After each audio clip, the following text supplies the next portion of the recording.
بموت رسول الله إلا ضربته. جئتك أؤمن بالله وبرسوله.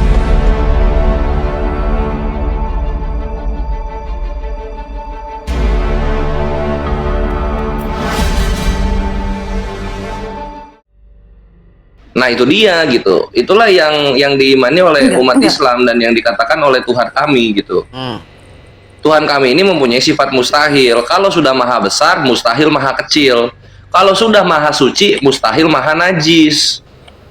Sekarang kalau menjadi manusia, kecil iya, najis iya. Kenapa? Karena manusia ada lubang-lubang. Semua lubang itu tempat pembuangan kotoran. Buat apa Tuhan menjadi manusia yang punya lubang kotoran? Buat apa kepentingannya? Kan ke situ. Jadi bukan perkara bisa nggak bisa Sinaga, tapi perkara pantas nggak pantas. Ke situ Mabre. Gini bang, Ya. gimana ya bilang? Karena kan Tuhan ciptakan manusia. Baru kan karena dimakan manusia dari buah ini jadi berdosa. Lalu Tuhan bisa aja Tuhan memusnahkan manusia kan, bisanya kan? Bisa aja Tuhan memusnahkan manusia. Bisa. Tuhan itu bisa berkehendak apa saja. Iya, baru karena Tuhan ini masih sayang, istilahnya diberilah kesempatan, istilahnya makin banyak manusia baru tidak mempercayai lagi Tuhan gitu. Bertahun-tahunnya larang. Jadi Tuhan itu sendiri lah datang, istilahnya dia berkata. Jadi perkataan dia menjadi manusia, itulah Yesus itu bang. Nah ini yang gue bingung gitu. Ini kan manusia ya. Manusia ini nggak percaya Tuhan sehingga Yesus datang supaya manusia percaya kan gitu ya. Iya. Nah kenapa cuma di Yerusalem? Kenapa nggak keliling Nusantara, Amerika, Cina gitu, ke Turki, ke Persia? Kenapa cuma di Yerusalem? Nggak ada orang di bumi yang lain? Gini. Karena kan Gimana? manusia pertama kan di tanah Timur Tengah hanya tentunya entah bagian Arab entah bagian Yerusalem. Abad pertama ketika Yerusalem udah ada kehidupan, di Cina udah kekaisaran, dinasti Han. Abad pertama itu lebih maju Cina. Nah kenapa Tuhannya nggak ke Cina? Kenapa diem di Yerusalem aja? Ini salah satu kelemahan ketika Tuhan menjadi manusia. Itu satu Sinaga. Sekarang gue kasih tahu lagi. Ketika Tuhan menjadi manusia ya, ini gue lihat dari cerita narasi Kristen, untuk menyebarkan ajaran kasihnya, ini Tuhan yang menjadi manusia, menyuruh manusia lagi. Loh kalau ujung-ujungnya nyuruh manusia nyebarin ajarannya, ngapain dia jadi manusia di awal?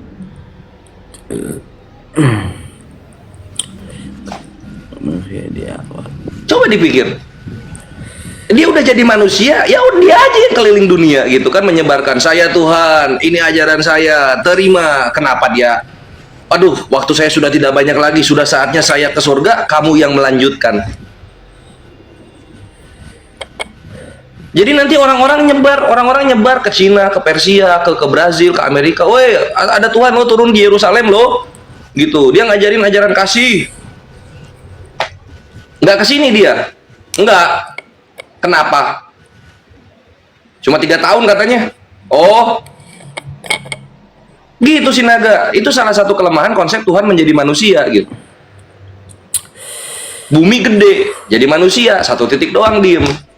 Sedangkan dalam Islam Tuhan mengutus nabi-nabinya di seluruh wilayah. Dalam Islam Nabi ada 124.000.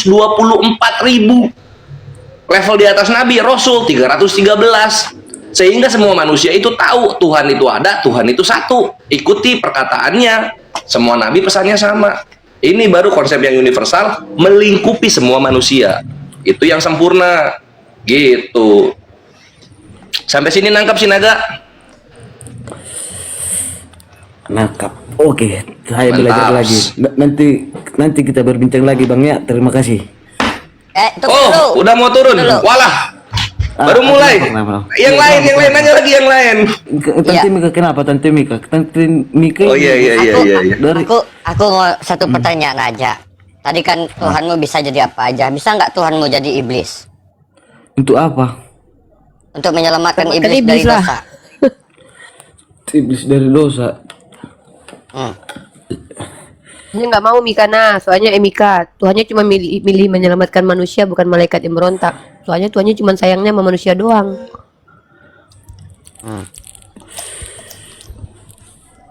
Belum Bisa nyampe nggak saya ke situ. Oke. Berarti logikanya menurutmu bisa apa tidak? Belum nyampe. Belum nyampe ke situ. Oke, Belum nyampe ke aku situ. ganti sebelum turun ku tambah lagi pertanyaannya satu lagi. Bisa nggak Tuhanmu menciptakan Tuhan lain selain Dia? Tuhan menciptakan Tuhan itu satu loh, satu nih Tuhan itu. Sama Ya bisa nggak Dia Tuhanmu menciptakan? Gini, Tuhan itu satu. Kan nggak maha bisa ngapain, bisa ngapa saja, apapun bisa dilakukannya. Bisa nggak Tuhanmu menciptakan Tuhan lain selain Dia? Bisa nggak Tuhan ini menjadi iblis untuk menyelamatkan iblis? Menyelamatkan iblis. Logika macam apa iblis menyelamatkan iblis? Ini pertanyaannya Ya. apa ini? Pertanyaan Tuhanmu menjadi manusia. Dengar dulu. Manusia berdosa. Tuhan menjadi manusia untuk menyelamatkan manusia. Nah, iblis juga berdosa. Kenapa Tuhan tidak menjadi iblis agar menyelamatkan iblis? Kan iblis itu berdosa karena mengkhianati Tuhan ya, istilahnya iblis ingin menjadi Tuhan, istilahnya jika di atas Tuhan, makanya kayak gitu. Manusia kan hanya Di kesuciannya mana kurang. iblis ingin menjadi Tuhan? Ya, Mikael. Siapa itu? Kapan deh? Kapan dia mengatakan dia ingin menjadi Tuhan? Gak ada. Gini loh singkatnya dalam Trinitas, 3 Tritunggal. Pernah dengar nggak, Bu Tante Mika? Iya, tahu aku itu tahu. Ya, yang aku tanya kan Tuhanmu bisa jadi apa aja untuk menyelamatkan manusia. Bisa jadi apa aja. Ya, kamu pun mengatakan tadi Tuhanmu jadi bisa nggak buat apa? Karena memang nggak tahu buat apa, ngapain ya kan? Nah, Tuhan jadi iblis bisa nggak untuk menyelamatkan iblis? Kan ciptaannya juga itu. Kan iblis memang untuk nerakanya iblis.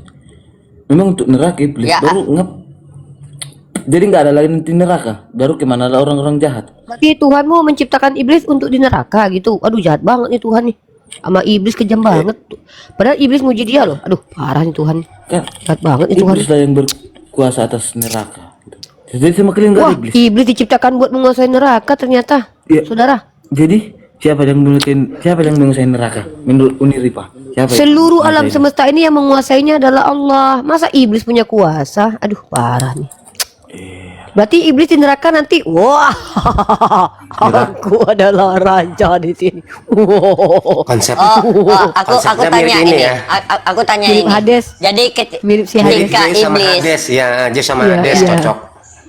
ketika iblis menguasai neraka, apakah bisa Tuhan masuk ke neraka, datang ke sana atau jalan-jalan? Izin dulu lah, iblis Mika. Itulah Kristus mati. Mati kan itu sebab mati baru dikalahkannya kematian itu. Neraka itu termasuk kematian juga. Butuh 3 Mati hari itu ngalahin adalah iblis. Upah Ya. dosa baru dikalahkan Yesus. Enggak, dosa aku itu. tanya, Tuhanmu itu sekarang kan neraka itu kan dikuasai oleh iblis. Bisa nggak Tuhanmu masuk ke dalam neraka ini? Ya itulah yang tadi. Bisa lah. Bagaimana caranya? Ya Yesus mati baru hidup lagi. Berarti dikalahkannya neraka itu. Oke, berapa lama dia mengalahkan neraka itu? Tapi 3 hari dia bangkit. Berarti neraka ini berat mengalahkannya ya. Butuh waktu 3 hari Tuhan untuk mengalahkan neraka ya. Kalah Mak Penjer nih. Pantes ada ini. Pantes ada ini Mika. Pantes ada apa? Perang naga di sorga itu kan. Mungkin salah satunya itu turun ke neraka tadi. Perang naga itu. Lanjut. Ya, coba aku tanya, begitu beratkah bagi Tuhan untuk mengalahkan neraka? Butuh waktu 3 hari bagi Tuhan untuk mengalahkan neraka. Enggak gitu Mika. Soalnya kan kata si Jeki Sembiring kan pada hari Sabat Tuhannya istirahat. Iya, Gitu kan? ya kemarin itu. Iya kemarin itu.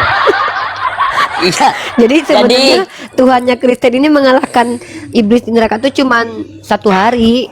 Cuman karena hari Sabat Iya. libur, ya besoknya pun dicampur libur. Jadi Tuhan mengalahkan beristirahat, break time. Jadi ngobrol sama iblis, cerita-cerita. Kok mirip ini ya? Kalau misalnya 1 hari itu kok mirip dengan pola perhitungan waktu di bumi ya 24 jam, 1 hari doang. Iya, coba saya tanya nih ke Sinaga nih. Lanjut. Kamu terima Tuhanmu membutuhkan waktu 3 hari untuk mengalahkan iblis gitu? Berat banget ngelawan iblis gitu.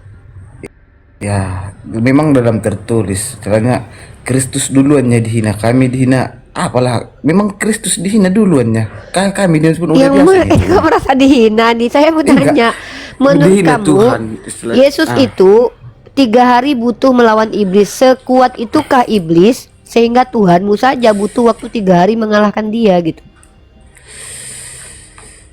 Gimana bilangkannya? Kamu terima itu Tuhanmu harus butuh 3 hari ngelawan iblis gitu? Si Kores saja Sebetulnya nampar kalau- iblis mungkin 3 menit pingsan iblis sama dia. Ini Tuhan 3 hari butuh waktu gitu.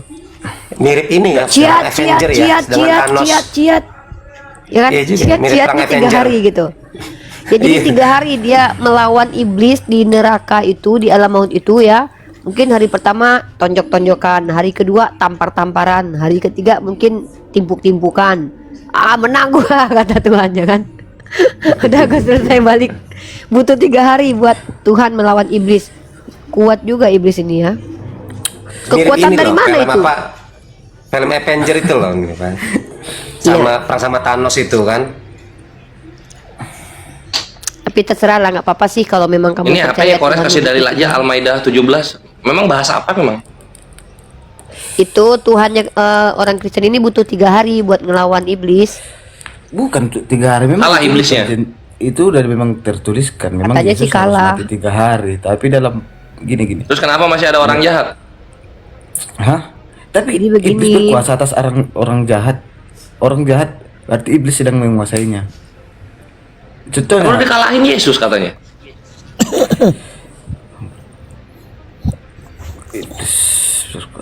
Katanya udah dikalahin Yesus iblisnya. Kok masih ada kuasa dia?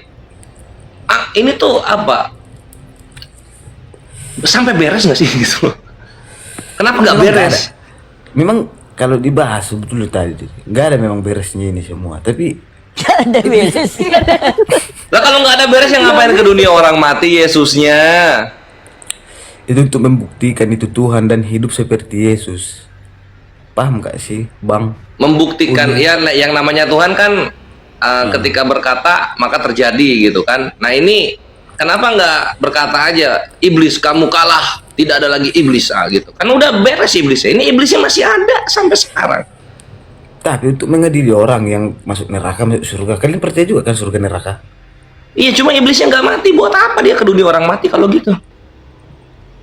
Untuk membuktikan dia bisa berkuasa dalam dia menguasai, misalnya iblis masih di bawah dia gitu loh. Untuk membuktikan berkuasa terhadap iblis. Lah iblisnya masih berkuasa sekarang. Itu lagi alah cuman kurang belajar aku ini. Susah ya. Itulah maksudnya gitu loh Mabre. Apa ya banyak doktrin-doktrin dari kekristenan yang kalau dikatakan itu terdengar indah, tapi kalau dikritisi ternyata nggak final, nggak komplit, nggak beres. Maksudnya nggak selesai ceritanya gitu tuh, mengambang kayak gitu. Ini gue balik ke Islam ya, gue balik ke Islam. Nabi Muhammad SAW 13 tahun kena persekusi oleh para kafir-kafir pagan Quraisy, 13 tahun, bukan 3 tahun. Lalu kemudian di 10 tahun terakhir maka Islam membalikan keadaan dan berhasil menyatukan bangsa Arab satu jazirah Arab dalam satu agama Islam. Setelah itu Nabi wafat. Jadi wafatnya Nabi menandakan Islam sudah final, sudah beres, sudah bisa diimani oleh semua manusia. Itu pertandanya Nabi wafat. Artinya misinya sudah selesai kan gitu. Nah, tapi kalau kita lihat dalam doktrin Kristen gitu kan, Yesus mengalahkan maut, Yesus naik ke sorga, mautnya masih ada. Yesus ke dunia orang mati, mengalahkan iblis, iblisnya masih ada. Gimana dong? Gimana? Gitu. Tuhan turun ke dunia, mati dari kayu salib gitu kan, menebus dosa manusia, dosa masih ada. Memang masih ada dosa. Gak beres semua. Manusia lah. Yesus disalib, mati dan bangkit untuk menebus dosa manusia, bukan? Iya. Sekarang dosa kok masih ada? Tapi Kok dosa masih gimana? ada sekarang? Karena masih belum semua orang belum percaya ke Kristus, makanya masih ada dosa. Artinya percaya yang menebus dosa itu, bukan penyaliban. Iya. Lah, Harus percaya. ngapain disalib kalau gitu? Tinggal percaya aja udah kelar. Nggak perlu ada penyaliban. Ya. Logikanya gini loh. Dalam Kristen hiduplah seperti Yesus, itulah istilahnya. Kasihilah musuhmu gitu. Jualah segala hartamu. Jualah. Udah dilakukan. Jualah segala harta. Abang udah lakukan? Loh, gua bukan Kristen. Oh. Gini lah aku tanya satu. Gimana? Abang benci nggak nengok orang Kristen? Benci nengok orang Kristen. Kalau Kristen enggak sih, benci enggak ya. Cuman ada sebagian penghujat itu kebetulan agamanya Kristen gitu loh. Sehingga gua minta maaf kalau misalnya ada penghujat-penghujat yang kebetulan dari Kristen bubuk jadi abon di hadapan Kores. Gue minta maaf itu. Iya, Ya. bisa. Semua biasa gitu. Itulah karena Ya, jangan dibiasain dong, biasa gitu. Jangan dibiasain. Enggak, maksudnya biasanya ceritanya namanya manusia memang gitu wajar. Tapi kalau bisa, itulah beratnya ajaran Kristus itu supaya tidak membenci yang seperti itu. Apa? Beratnya apa ya? Gua ketemu Kristen menghujat nabi kami, nabinya Islam pedo, tuh yang kawin gitu. Kristen yang bilang itu kebetulan.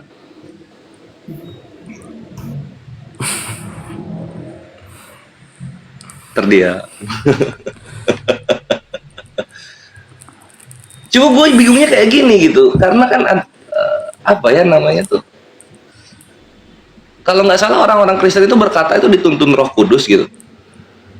Iya, tapi Masa Roh Kudus menuntun kalian berkata-kata menghujat kepada agama lain? Bukan, tapi ada iblis. Sekarang diri kita pun, diri kau kan kayak abang lah. Abang pun pasti contohnya dari, bukan jangan dulu dari agama, dari apa?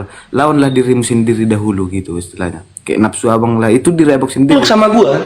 Kan Nafsu gua takluk sama gua. Bisa Karena gua takluk, takut sama takut Bisa. Tuhan gua. Bisa lah. berarti abang nggak berdosa. Apa sih apa misalnya? Apa misalnya contoh kayak gini? Misalnya kayak gini apa?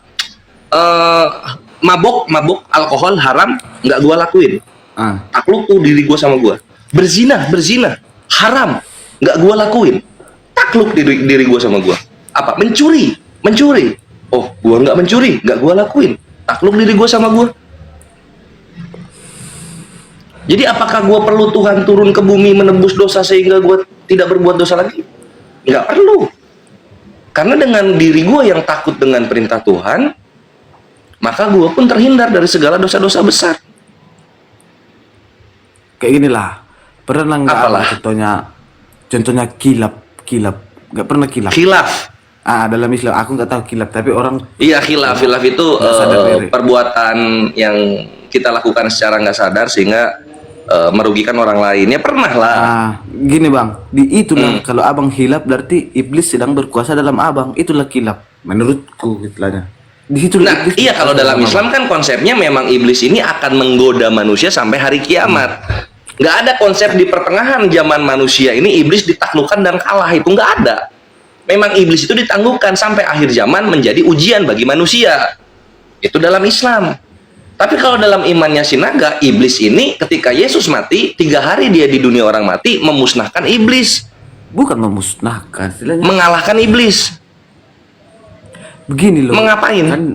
Kan pernah nggak abang dengar Yesus berkata gini, contohnya, Apa? akulah hidup dan jalan kebenaran, yang gitu. Akulah Yohanes 14 nomor 6, akulah jalan dan kebenaran dan hidup, tidak ada yang datang kepada Bapa kalau tidak melalui aku. Betul? betul. Mau disembah jalannya? Itu membuktikan itu contohnya. Yesus itu hanya apa? Hanya Jalan. Yesus hanya jalan. Yang disembah, tujuan dari jalan ini membawa kalian kemana tujuannya? Kepada Tuhan yang benar, satu-satunya Tuhan. Inilah hidup yang kekal, mengenal Dia sebagai satu-satunya Tuhan dan mengenal Yesus Kristus sebagai yang Engkau utus gitu. Tapi Sinaga Bonor, kalau memang mau menyembah si jalan ini, sang jalan ini, Yesus Kristus, gue sebagai muslim menyarankan menyembah si sang jalan ini di pinggir, jangan di tengah. Karena kalau kalian menyembah jalan di tengah, takutnya kegeleng sama yang pakai jalan gitu.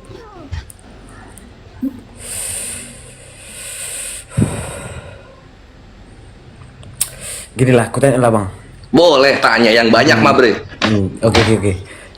Kita sharing-sharing aja nih ya. Menurut abang, apalah Menurut saya doa. Iya doa itu juga. Apalah doa? Doa itu kalau itu dari bahasa Arab, doa. Artinya itu kalau nggak berseru meminta. Meminta. Terus Udah. meminta. Pertanyaannya gini, saya yang bingung ini sama orang Islam lah. Aku bingung mau bertanya nih. Kenapa lah doa-doa Islam harus dihafalkan? Contohnya doa makan, contohnya harus dihafal. Contohnya kan terima kasih. Kami kan nggak dihafal-hafal, berarti meminta, mengucap terima kasih, meminta kepada Tuhan. Baru kenapa harus dihafal?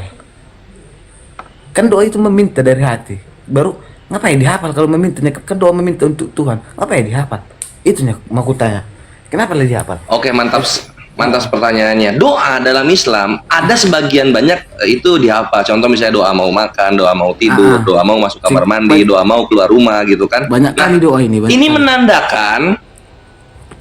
menandakan Islam itu sempurna. Sampai hal-hal kecil itu aturannya langsung datang dari Tuhan. Bukan kita inisiatif sendiri, bikin sendiri gitu. Tapi doa tadi meminta, contohnya ke abang lah. Adakah doa mau pergi jalan, contohnya buat mau pergi ke satu tujuan, ada doanya bang? Ada lah. Misal contoh kita mau keluar rumah, kita yang simpel-simpel aja lah. Misalnya kita mau keluar rumah, Bismillah, sudah sampai tujuan, Alhamdulillah. Melakukan hal yang tidak kita sadari itu adalah dosa, astagfirullah. Itu semua kan doa, mengingat kepada Allah, meminta kepada Allah. Jadi doa itu selain legitimasinya kami datang langsung dari Tuhan, bukan bidat gitu kan. Yang kedua adalah apapun yang dilakukan Islam, yang pertama kita ingat Tuhan dulu. Yang pertama kita ingat Tuhan dulu, Sinaga Bonor. Ya memang ada doa yang nggak sama ya. Ada misalnya contoh kita ingin kesembuhan bagi penyakit kita yang spesifik orang gitu kan, atau doa pengen kaya di umur berapa ya. Ada doa-doa yang kita sendiri yang bikin sesuai nurani kita gitu. Cuma banyak doa yang sudah Nabi kita tuntun untuk kita, sehingga memudahkan bagi kita untuk mengingat Allah, berdoa dan meminta kepada Allah. Gitu, Bre. Baru gini bang, ada lagi pertanyaanku. Silahkan. Kalau ngaji lah, baca Al-Quran kan, baca Al-Quran. Iya. Kan Al-Quran itu kan perintah Tuhan, aku bilang perintah Tuhan itu kan. Al-Quran kitab suci. Di dalamnya ada perintah Tuhan, ada kisah-kisah nabi-nabi, ada hikmat. Ya. Ya, pokoknya cerita Tuhan tentang perintah Tuhan lah gitu kan. Ya. Baru dari mana lah contohnya orang mengaji dapat pahala, sedangkan dia hanya membaca perintah Tuhan dan tidak memahami. Apalagi kita orang Indonesia kan mana semua ngerti bahasa Arab. Gimana ceritanya dapat pahala? Loh itulah keenakannya Islam, Bre. Nabi kami mengajarkan gitu. Bagi yang membaca membata-bata, mereka akan mendapatkan pahala 1. Yang lancar dapat 2. Ya. Belum selesai. Kemana dia menjalankan perintah Tuhan, tapi dia sendiri tidak mengerti apa yang diucapkan Tuhan. Kan kita orang Indonesia mana bisa mengerti semua bahasa Arab. Nah, ini dalam Islam itu gitu. Kami belajar itu bukan sok tahu sendiri. Enggak. Lu punya kitab Al-Quran, lu membaca gitu, lu menghafal, tapi pengajarannya datang dari guru, ustadz, syekh, maulana, habaib, dari guru. Nama sistemnya apa? Talaki. Lu belajar mata ketemu mata, guru ketemu murid. Bukan lu baca lalu lu mengerti, lalu lu menyimpulkan sendiri, oh begini maksudnya. Nanti kita menjadi 40 ribuan denom kalau kayak begitu. ilmu dalam Islam harus bersanad, harus ada gurunya jelas dari siapa. Baru gini lah contohnya. Kalau contohnya kayak aku lah contohnya, aku jadi guru karena orang tak paham, aku udah bodohi contohnya. Misalnya aku bertanya nih. Nggak bisa, kalau umat Islam pasti bertanya. Lu guru agama, iya. Siapa guru lu ditanya nanti. Sinaga Bonor siapa gurunya? Ilmunya harus bersanad, ilmunya tuh harus sampai kepada sahabat, kepada Nabi Muhammad SAW. Nyampe nggak lu? Nyampe. Gitu. Makanya kalau misalnya orang awam ya baca nggak ngerti gitu, ini maksudnya kemana? Ya belajar ke guru. Jangan lu sok tahu sendiri gitu kan.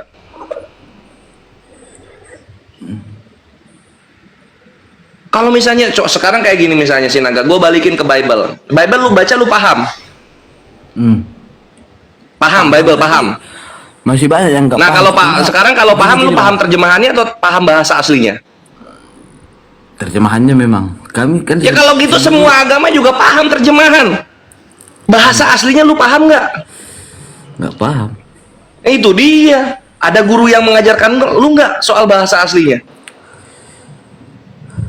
Nggak tahu, tapi yang nggak tahu. Itu dia gitu, itu bedanya sama Islam. Kami bahasa aslinya dikasih plus gurunya gitu. Kalau terjemahan doang nggak usah pakai guru. Sekarang kayak gini ya, coba ini kita lihat 6 agama, 4 yang gua tahu, yang kitab sucinya. Hindu, perhatikan Sinaga Bonor, Hindu, Weda itu bahasa kitab sucinya Sanskerta, ada di dalam kitab sucinya, pakai bahasa Sanskerta, lalu disandingin terjemahan. Buddha Tripitaka, bahasa kitab sucinya bahasa Pali, ada itu bahasa Pali di kitab sucinya, lalu ada terjemahannya. Islam Al-Quran, bahasa kitab sucinya bahasa Arab, ada terjemahannya juga kan. Sekarang Kristen dan Katolik, kitab sucinya langsung terjemahan, bahasa aslinya kemana? Istilahnya contohnya aku ngomong sama abang bahasa Inggris, abang bisa berarti bahasa Indonesia, ngapain aku ngomong bahasa Inggris kayak gitu loh, Pak? Kayak gitu dah. Lu sama gua ngobrol lagi belajar agama atau lagi ngobrol di warung kopi? Bukan. Gini, Pak. Bukan, maka dari itu nggak nyambung kalau lu sambungin ke gua. Ini kita kalau belajar agama dari kitab Bang. suci. Bukan gini, Gitu kan? Bang. Tapi terjemahan toh kayak gitu. Gimana lu mau ngerti apa yang benar-benar diucapkan oleh tokoh-tokoh dalam di kitab suci kalau lu pakai terjemahan? Ini maaf ya, Yesus kan nggak lahir di Betawi. Iya nggak? Artinya dia ketika berbicara bukan pakai bahasa Indonesia. Iya betul. Betul kan? Nah sekarang bagaimana lu mau mempelajari apa yang benar-benar Yesus katakan kalau hanya patokan terjemahan, lalu menganggap dengan gegabah diri lu paham gitu loh. Kok gegabah sekali bilang lu paham? Gua kira orang Kristen bilang paham itu dia ngerti bahasa Yunani, bahasa Ibrani. Gua kira ke sana. Ternyata cuma paham bahasa terjemahan. Tapi kan contohnya gini lah, kayak tadi juga bahasa terjemahan. Samanya contohnya bang gini, samanya arti air sama water. Baru bahasa aslinya contohnya bahasa apa kita buat? Oke, sini gue bahasa aslinya gue kasih contoh sini ya. Yohanes 14 22 ya. Tunggu ya, Yohanes 14:24. Di sana ada frasa, ada klausa Allah itu roh. Tahu itu? Pasti dengar ya di ini ya. Iya kan? Dengar ya. Nah, sekarang bahasa aslinya tahu nggak apa?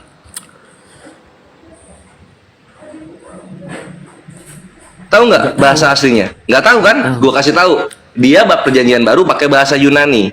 Dalam bahasa aslinya, semua manuskrip nema otheos. Nema otheos, nema ruh. O definite artikel, theos Tuhan. Jadi harusnya roh Tuhan. Kok di terjemahan jadi Allah itu roh? Paham lu? Paham nggak? Allah itu. Nggak paham. Enggak Kata terjemahan. Maksud abang kan jadi berbeda gitu maksud abang kan maksudnya. Betul gitu, karena lu pakai terjemahan. Maksud inti dari segala inti yang gua mau katakan, jangan gegabah ngomong paham kitab suci, tapi lu taunya dari terjemahan. Jangan gegabah. baru Gitu yang mah bre. gini bang, iya terus dulu lanjut. Kalau Nah ini gue contoh satu lagi nih ya. Ini gue contoh, gue kasih satu lagi Sinaga Bonor. gantian. Tunggu, satu lagi, baru lu ya. Ini gue kasih contoh satu lagi nih, buat lu. Lu tebak dalilnya di mana nih? Ini kitab suci lu, Perjanjian Baru, perkataannya Yohanes. Tebak ini di mana? NRK en hologos, kai hologos prostonteon, kai theos en hologos. Di mana itu? Saya nggak ngerti bahasa itu. Selamat datang di kebenaran. Gua tekankan lagi, jangan ngomong paham kalau cuma terjemahan. Silahkan. Oke. Kalau ngomong paham, kalau cuma terjemahan, baru terjemahan yang Al-Quran itu dalam bahasa Indonesia lah. Udah pasti itu benar. Nah itu dia, terjemahan nggak akan pasti benar. Terjemahan nggak akan pasti benar. Tadi udah gua kasih gini, contoh. Berarti benar itu gini bang. Berarti benar itu contohnya kayak agama Kristen lah. Berarti cuma paham itu orang-orang sana lah. Sebaliknya juga agama Islam, orang Indonesia berarti mana ngerti orang Arab, orang yang berarti yang paham. Nah, bedanya Berarti kalau kita- Islam selamat gini, dalam Bang, pengertian, ya, karena guru kami mengajarkan bahasa Arab dengan tafsirnya dan artinya. Bedanya di situ sama Kristen. Tapi begini tuh, katanya terjemahan itu nggak benar, tapi kau bilang terjemahannya benar. Gimana cerita itu? Kurang Siapa lebih. yang gue bilang kayak gitu? Nah ini nggak nyampe ke sana. Kapan gue bilang gini, Bang. terjemahan itu Maksudnya benar? gini. Berarti terjemahan Al-Quran itu udah terjemahan dalam sosial. Berarti itu belum tentu berarti semuanya benar. Belum tentu benar, makanya kan ada revisi terjemahan kan.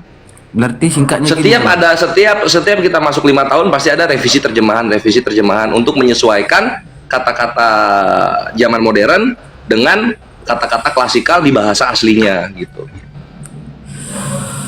Makanya kalian ada LAI, ada ILT, ada NASBRE, ada FAYH kan gitu kan? Bukan bang, itu kurasa dari zaman itu bang. Coba Bukan dari zaman itu. Bukan. Itu semua Jangan. tahun 2000 sampai 2010-an. Gantian.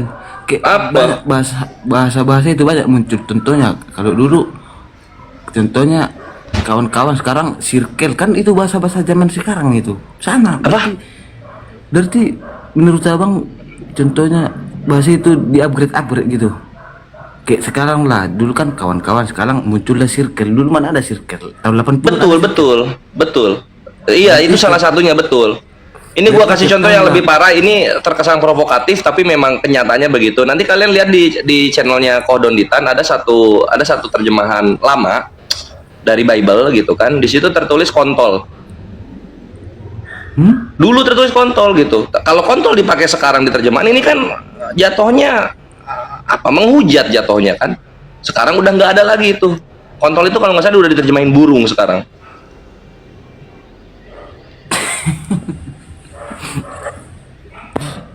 Ini bagian akademisi ya, bukan maksudnya mau ngehujat. Pin, serius, Pin? Yes, ada itu di Kodon ini nemu aja yang gitu-gitu.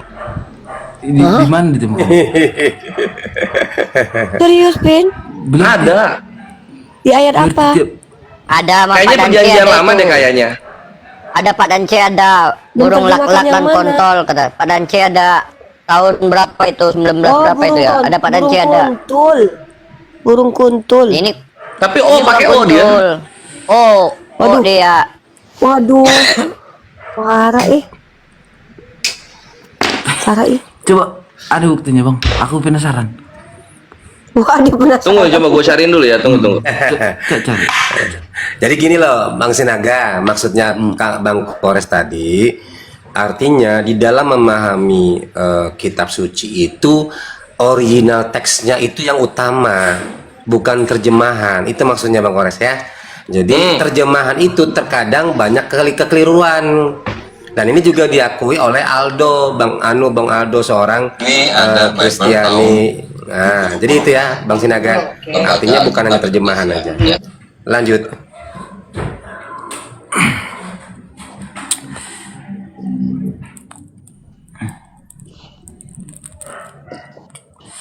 Tapi begini sih, menurut saya sih masalah agama ini itu sibuk Kalau dibahas banget. nggak ada habis. Sibuk banget sih ngurus-ngurus agama orang, mau dia sembah batu, mau jadi apa, mau jadi apa. Nah, nih. Jadi apa? Nah, Tunggu ya, ini gue putar dulu. Betul itu. Oh pasrah. Oke. Nih, terjemahan 1958. Lembaga Alkitab Indonesia. Mana? Ini burung laklak dan Kontol tuh itu tulisannya. 8. Dan kontol. ini maksud gua terjemahan itu akan selalu Kontol. direvisi mengikuti zaman. Selamat datang di kebenaran. Itu maksud gua Sinaga. Jadi balik lagi seperti poin yang ingin gua katakan. Tunggu, kamera gua harus balik depan dulu. Ada.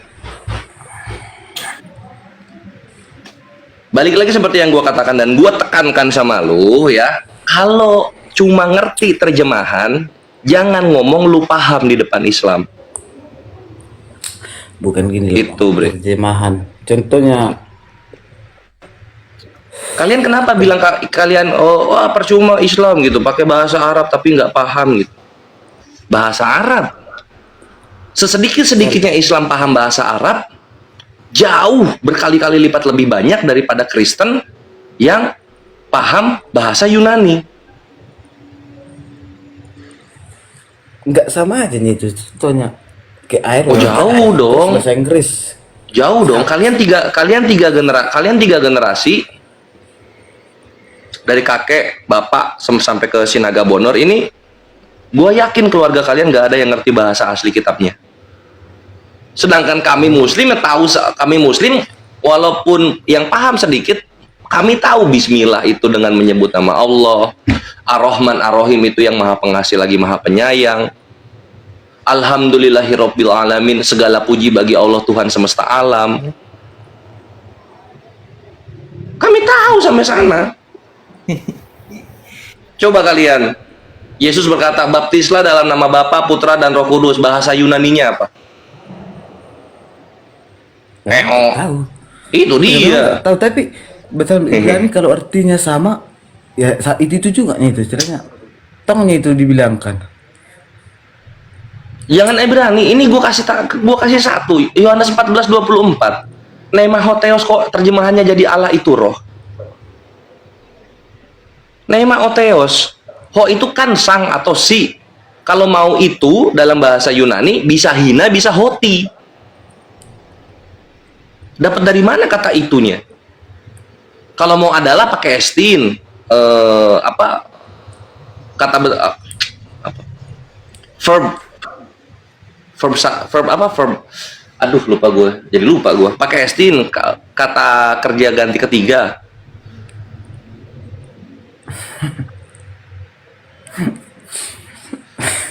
Alhamdulillah. Jadi gitu Sinaga, maksud gue. Mohon maaf kalau ada kata-kata yang menyakiti.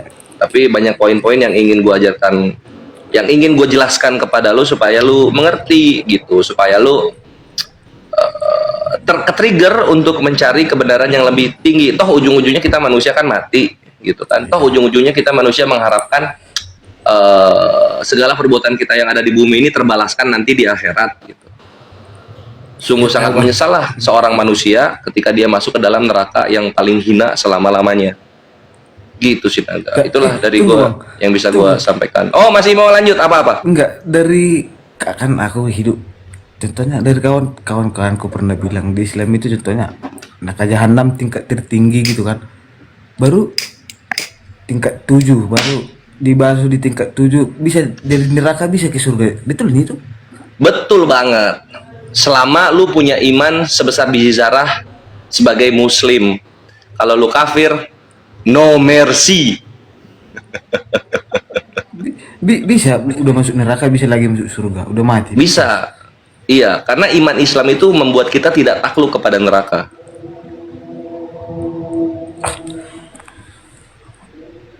Bisa gitu. Sekarang gini Sinaga. Dalam Kristen, ya karena gini Sinaga. Gue pakai analogi dulu deh, favorit gue.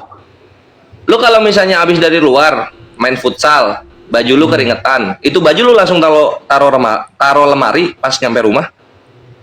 Enggak lah, Kenapa? berkeringat. Nah sekarang kenapa orang Kristen ketika dia dosanya banyak, dia percaya Yesus Tuhan dan Juru Selamat, langsung masuk surga? nggak langsung masuk surga bang. Itulah pemahaman orang abang. Nggak langsung masuk surga, kemana dulu kalau boleh tahu?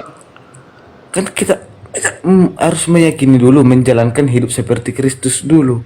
Iya, nah sekarang dia mati dalam keadaan ngebunuh, korupsi, memerkosa gitu.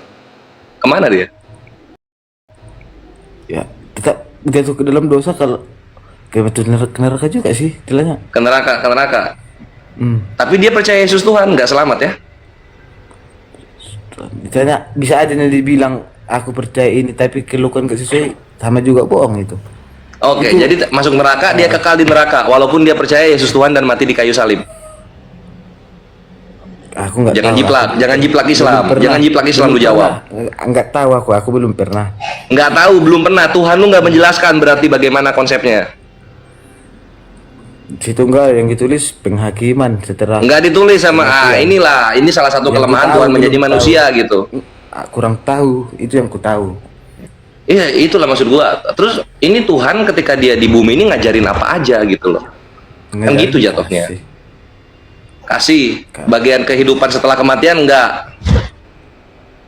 Diajarkannya cuman itulah yang kan udah diajarkan tentunya kasih dalam. Tapi lu bilang nggak tahu tadi. Nggak tahu. Tapi lu bilang nggak tahu tadi. Itu dia. Sekarang gue jelasin yang Islam ya, karena Kristen nggak tahu. Gue jelasin yang Islam. Dalam Islam nih ya, gue Islam. Lalu kemudian Allah wafatkan gue gitu. Posisinya ini, ya Allah jauhkan hamba dari contoh ini gitu. Posisinya gue mati bawa dosa, belum bertaubat gue. Jadi ada dosa membunuh lah, misalnya membunuh Tritung kayak gitu kan, atau dosa gebugin Tritung, membuat Tritung sakit hati gitu.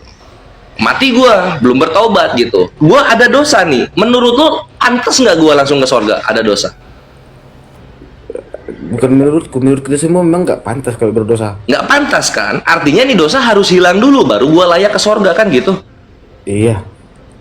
Nah, gimana cara ngilangin dosa? Posisinya gue udah mati. Gimana caranya? Nggak ada lagi kekal lah. Itulah namanya binasa. Nah, kalau dalam Islam ini dosa yang ada ini ya lu dihajar di neraka sebagaimana baju kotor disikat, dijemur, disetrika. Dihajar lu di neraka. Lu nikmati dosa-dosa yang belum lu taubat, dosa-dosa di mana lu menyakiti orang lain gitu. Lu nikmati itu, disiksa lu di neraka. Kalau misalnya Sinaga, Bonar disiksa selamanya, padahal dosa lu bukan dosa menyekutukan Tuhan, ini nggak adil. Toh orang-orang yang dipenjara karena berbuat kriminal juga ada bebasnya kan? Iya nggak? Betul. Nah sekarang neraka masa nggak seadil begitu? Tentunya neraka lebih adil dong. Oh ya udah disiksa, dia udah merasakan siksaannya, ya udah saatnya dia dibebaskan dari neraka. Itulah Islam gitu, logis di otaknya. Makanya banyak umat memilih Islam walaupun dia miskin, walaupun dia apa namanya banyak salah, tetap dia memilih Islam. Kenapa? Karena masuk di akal, di logika gitu.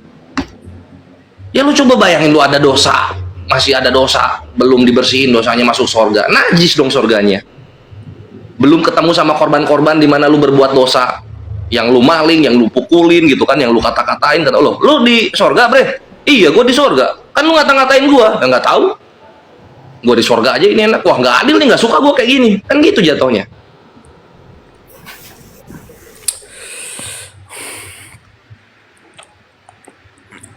Jadi balik lagi seperti yang gue katakan di awal, iman Islam membuat kita tidak takluk oleh neraka.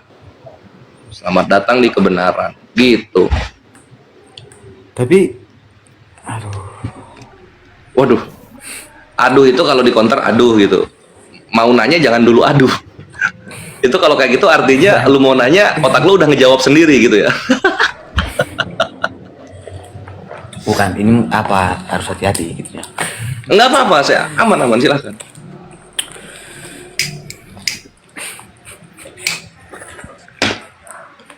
Apalagi yang lu masih sanksi dengan Islam, apalagi?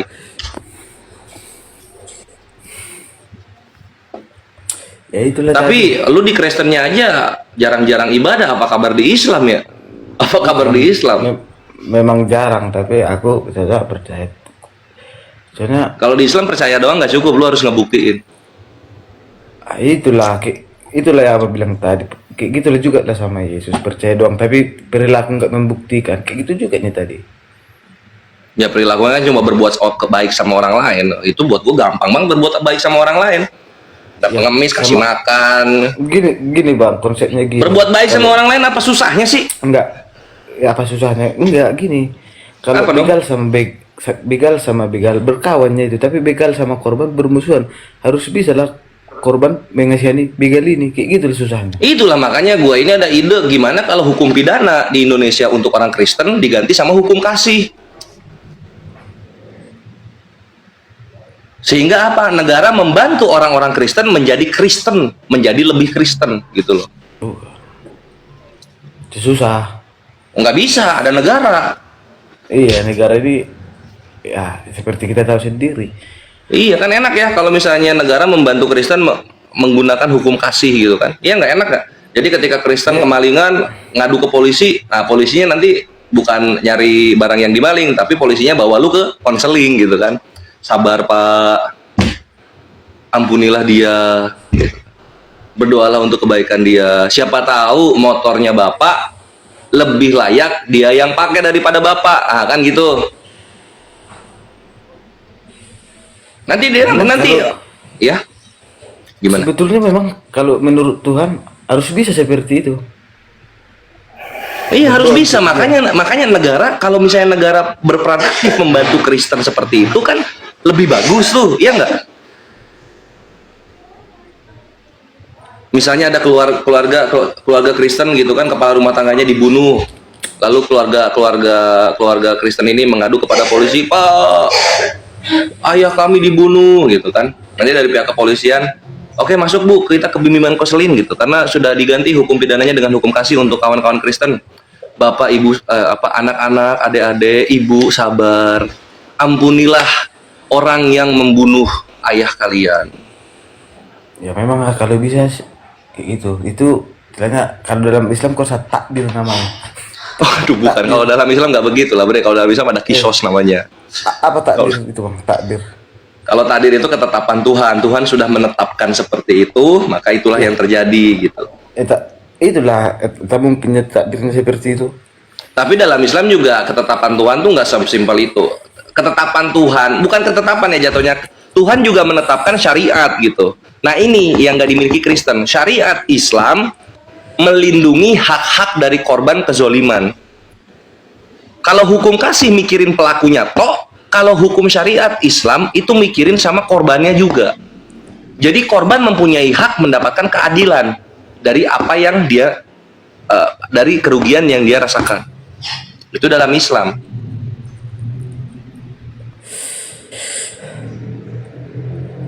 Gue kalau lihat hukum kasih, maaf ya, kalau lihat hukum kasih gitu, fokusnya ke pelaku mulu. Korbannya gimana ini? Korbannya gimana? Contoh misalnya pencurian gitu kan. Gimana sih, Pelakunya diampuni. Korbannya gimana korbannya? Masa si Kelvin ini nggak paham-paham sih? Kan Yang Yesus mana? udah bilang, dia itu datang untuk para pendosa, bukan untuk orang benar. Pesunda Di mana masuk dia surga. bilangnya Jadi ini? Yesus ini Di mana dia bilangnya? bentar dulu. Ada, Yesus datang untuk para pendosa. Jadi agama Kristen ini memang agama untuk orang-orang jahat, Pin. Terus korban dari kejahatannya gimana nggak diurusin? Kan ada ayatnya dalam 1 Petrus pasal kedua Enggak. nomor 18 Cuman, sampai 19. Ibu. Coba baca. Enggak. Coba Bentar. terjemahkan menyimpulkan itu. Cuman menyimpulkan itu. Bentar dulu, Gimana? saya ngomong sama Kelvin dulu. Nanti kamu sama Kelvin aja. Pin, kan ada ayatnya itu, Pin. Yang itu loh, Pin, 1 Petrus pasal kedua nomor 18. Kasih karunia Tuhan itu kalau orang yang korban itu menderita, Pin. Jadi semakin menderita korban, itu Tuhan semakin sayang sama dia gitu. Makanya disuruh pikul salib. Tuh 1 Petrus pasal 2 nomor 18 coba. 1 1 Petrus pasal 2 nomor 19-nya, yang 19-nya. 19. Sebab adalah kasih karunia jika seorang sadar akan kehendak Allah menanggung penderitaan yang tidak harus ia tanggung. Tuh. Jadi memang harus menderita kalau korban. Memang Kalau kalau penjahatnya memang- nggak boleh menderita, yang penjahatnya dikasihi, Pin. Misal nih, Pin, si Sinaga ini kan penjahat koruptor, dia nggak boleh dilawan kalau dia jahat, harus dikasihi. Tapi kalau lu pas jadi korban, lu harus menanggung penderitaan itu karena kasih karunia Tuhan. Kalau lu menderita, ajaran Kristen kan memang ajaran untuk orang-orang jahat. Paulus jahat, coba pagan Romawi, semua orang-orang Romawi jahat. Jadi Kristen kan semua. Pokoknya kalau jadi jahat, pokoknya jadi Kristen deh. Makanya pesunda lebih dulu masuk kerajaan surga. Makanya si Kelvin ini nggak jadi Kristen, soalnya lu nggak sejahat Paulus sih. Makanya lu kalau mau jadi Kristen jahat dulu loh gitu kok.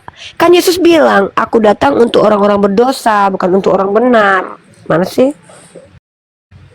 Iya, membimbing. Lu lihat itu. aja kesaksian murtadin, rata-rata tuh ada murtadin yang bilang, saya dulu mantan narkoboy didatangin Yesus, saya dulu mantan pesundal didatangin Yesus, saya dulu penipu, kata si Kace. Si Kace dulu nipu di Mekah, katanya di Arab dia nipu, langsung didatangin Yesus. Pokoknya kalau seandainya orang benar nggak didatangin Yesus, orang berdosa baru didatangin Yesus. Memang begitu istilahnya. Contohnya, kalau Umi baik saja sehat, ngapain datang dokter? Kalau sehatnya ngapain Makanya datang kan dokter? Yesus nggak mendatangi saya karena saya benar. Jadi yang orang-orang berdosa aja ya kan Yesus Kristen. Kalau saya benar mah mana mungkin Yesus jadiin saya Kristen? Karena agama Kristen ini untuk orang-orang berdosa. Makanya saya itu susah banget ketemu Yesus. Soalnya saya nggak seberdosa Silina Wijaya, Agatha, yang jadi pesundal. Kenapa? Pesundal itu lebih dulu masuk kerajaan surga. Buktinya Yesus waktu ada pesundal datang, apa kata Yesus? Siapa yang mau melemparinya adalah orang yang tidak pernah berdosa. Artinya dimaklumin. Jadi kalau kamu berzina mah dibebasin Yesus. Kalau kami nggak boleh. Pokoknya asik jadi Kristen. Pokoknya semua orang jahat itu bakalan Kristen. Lihat aja murtadin. Mantan narkoboy, mantan penjahat. Gitu. Udah siap Umi, udah siap. Sebenarnya saya ini lagi nggak diskusi sama orang Kristen, saya lagi ngomong sama Kelvin. Enggak, Kelvin ini kok pura-pura nggak paham gitu loh. Apa lupa ayat-ayat Yesus berkata, aku datang untuk orang berdosa, pesunda lebih dulu masuk surga. Gimana sih Kelvin? Udah lanjut, ini nggak lagi diskusi. Berdosa mana ya? Berdosa. Datang untuk orang-orang berdosa.